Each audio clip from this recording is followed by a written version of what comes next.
સાવરકુંડલામાં લોહાણા મહાજનવાડી પાસે પાર્કિંગ સ્થળે રેકડી મૂકવા બાબતે માથાકૂટ થતા ભાજપના મહામંત્રી, લોહાણા સમાજના પ્રમુખ અને આરએસએસ કાર્યકર એવા 3 વેપારી અગ્રણીઓ પર પિતા પુત્ર અને ભાઈ ભત્રીજા સહિત 5 વિધર્મી શખ્સોએ જાહેર ઘાતકી હુમલો કરતા અફરાતફરીનો માહોલ પસરી ગયો હતો, જેને લઈને લોહાણા સમાજના અગ્રણીઓ પર હુમલો થતા મામલતદારને આવેદનપત્ર આપવામાં આવ્યું હતું।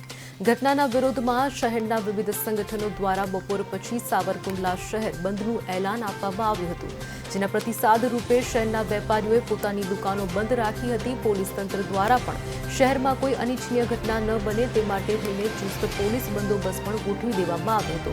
હુમલાની ઘટનાને લઈને શહેરના લોકોમાં ભારે રોષ છે। આવી ઘટના અવારનવાર કુંડલામાં બને છે। તમને 3-4 ઘટના બતાવું। થોડા ટાઈમ પહેલાં સંઘના પ્રચારકને ઉપર હુમલો કરીને લડવાનું ટ્રાન્સફર કરવા પડ્યા। ત્યાર પછી એની બેનનો રેપનો કેસ બસમાં ડ્રાઈવરને લઈ જતા હતા એનો કેસ।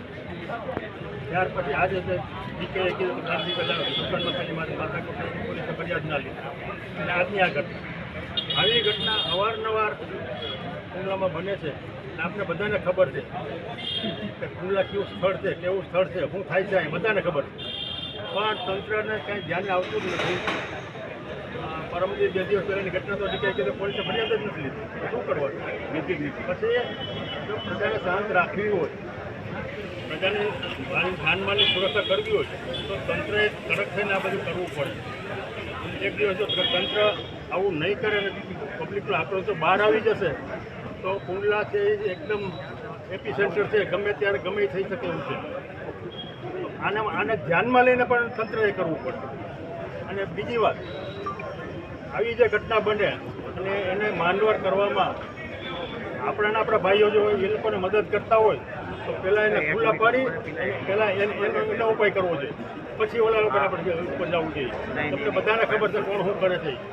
આજે બપોરે મારે માથાકૂટ છે, પણ આ બધું ધ્યાનમાં રાખીને પબ્લિકે ધ્યાન રાખીને બધું થવું જોઈએ। પબ્લિક જ્યાં સુધી બહાર નહીં આવે, બધું સહન કર્યા કરશે તો આવું ચાલ્યા જ કરવાનું છે। એટલે જેટલું બને એટલું હિંમત રાખી સંગઠન મજબૂત બનાવી નાની પણ ઘટના બને, કોઈ પણ જ્ઞાતિની, એમ નથી કે વાણિયાની કે પટેલની કે ભરવાડની, કોઈ પણ જ્ઞાતિની એવી ઘટના હિન્દુ ધર્મમાં ને તો બધાએ ભેગા થઈને આનો ઉપાય કરવો જોઈએ। નહીં તો અત્યારે આ પોઝિશન છે, 5 વર્ષ પહેલાં આ જ પોઝિશન છે, અને જો આમાં કાંઈ નહીં કરીએ 5 વર્ષ પછી આની પોઝિશન રહેવાની છે, વધતી જવાની છે।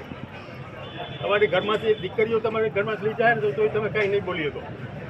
આ પોક્ષમાં શું થયું? બસમાં આવું વિડીયો સાબિતી છે તો પણ ફરિયાદ નહીં, એવી કલમ જ નહીં, પોક્ષોની પોક્ષોની કલમ નીકળી ગઈ બીજેથી, બોલો શું કરવાનું? એમાં આપણા જતા એમાં એને એ લોકોનો કોઈનો વાંક નથી। બધી માહિતી અમારી પાસે હોય છે, સાંજે બધી માહિતી આવી જાય।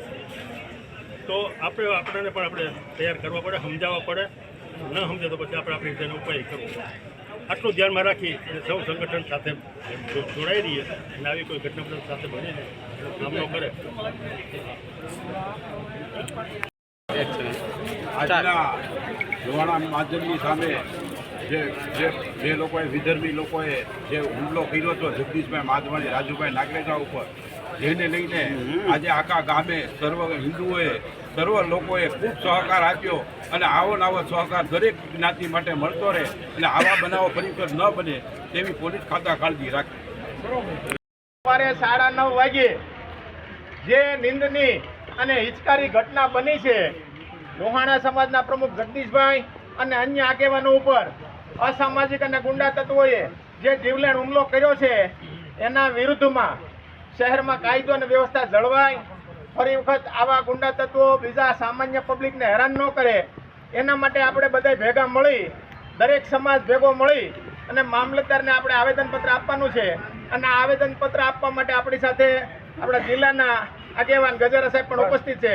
તો આવેદનપત્રમાં જે મુદ્દા છે એ હું વાંચી જાઉં છું અને પછી આપણે મામલતદાર સાહેબ આવે એટલે આવેદનપત્ર આપી અને આપણે બધા છૂટા પડવાનું છે। પ્રતિશ્રી મામલતદાર સાહેબની કચેરી સાવરકુંડલા, આવેદનપત્ર વિષય વિધર્મી તત્વો દ્વારા શહેરની શાંતિ ભંગ કરતી અસામાજિક પ્રવૃત્તિઓ અંગે તાકીદની કાર્યવાહી કરવા માંગ। મહોદય, જય ભારત સાથ સવિનય જણાવવાનું કે છેલ્લા કેટલાક સમયથી સાવરકુંડલા શહેરમાં વિધર્મી તત્વો દ્વારા વારવાર ગુંડાગીરી, મારપીટ અને શહેરી શાંતિભંગ કરવાની ઘટનાઓ ઘટી રહી છે.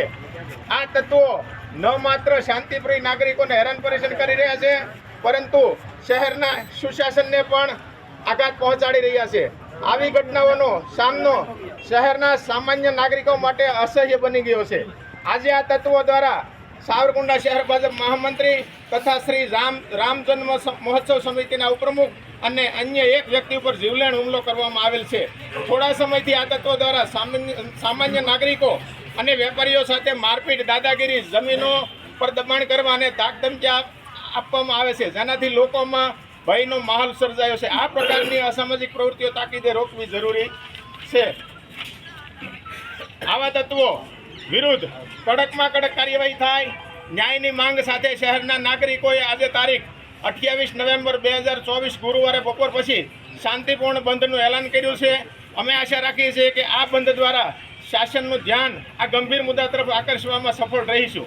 તેમજ અમારી માંગ છે કે આ તત્વો વિરુદ્ધ તાત્કાલિક કડક કાનૂની પગલાં લેવામાં આવે, તેમના વિરોધમાં પાસાની કાર્યવાહી તથા તરીપાર જાહેર કરી જાહેરમાં સરભરા કરવામાં આવે, નાગરિકોની સુરક્ષા માટે કાયમી કડક પગલાં અમલમાં મૂકવામાં આવે, તેમજ ખાસ સંવેદનશીલ વિસ્તારોમાં કાર્યવાહી કરીને અમલમાં આવે. શહેરી શાંતિ જાળવવા માટે પોલીસ બંદોબસ્ત સઘન બનાવવામાં આવે, તેમજ પૂરતા પ્રમાણમાં પોલીસ પેટ્રોલિંગ કરવાનું અનિવાર્ય છે. શહેરી શાંતિ જાળવવામાં નિષ્ફળતા અથવા આવા તત્વોને પ્રોત્સાહન મળવાથી ભવિષ્યમાં વધુ ગંભીર પરિસ્થિતિ ઊભી થઈ શકે, જે શહેરી હિતમાં નુકસાન સાબિત થશે. તમારા તાકીદના ધ્યાન અને કામગીરી માટે આહવાન છે.